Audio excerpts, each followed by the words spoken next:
काटना उसे ही है जो सजा मिली जिसको, काटना उसे ही है जो सजा मिली जिसको, काटना उसे ही है। एक सांस कम ज्यादा जिंदगी नहीं होती, एक सांस कम ज्यादा जिंदगी नहीं होती। जो सजा मिली जिसको, काटना उसे ही है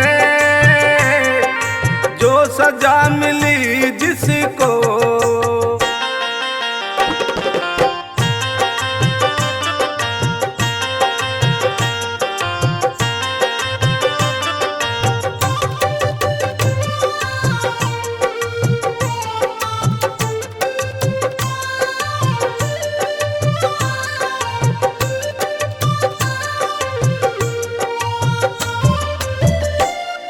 ना यहाँ जमानत है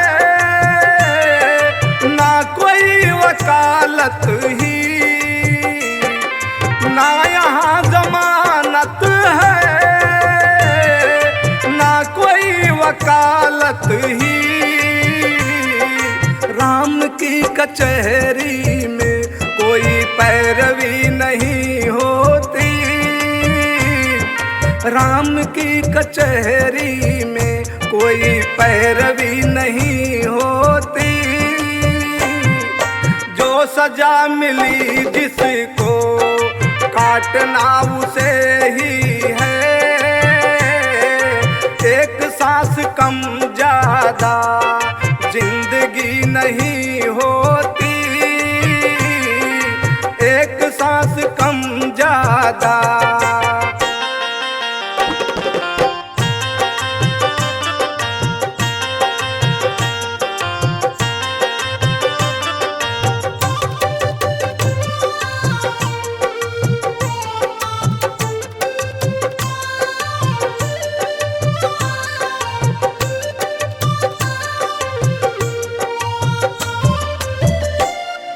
चांद और सूरज से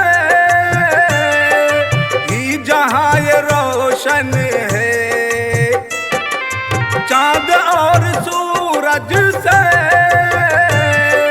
ही जहां ये रोशन है।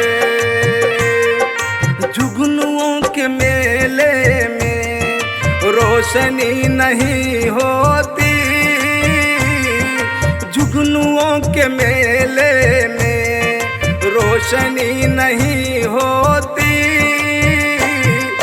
जो सजा मिली जिसको, काटना उसे ही है। एक सांस कम ज्यादा जिंदगी नहीं होती, एक सांस कम ज्यादा।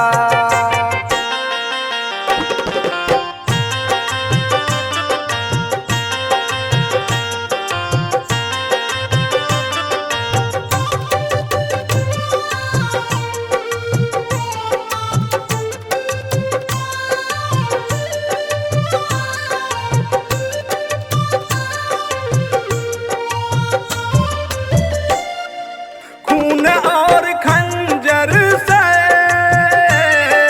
जीतना भला कैसा,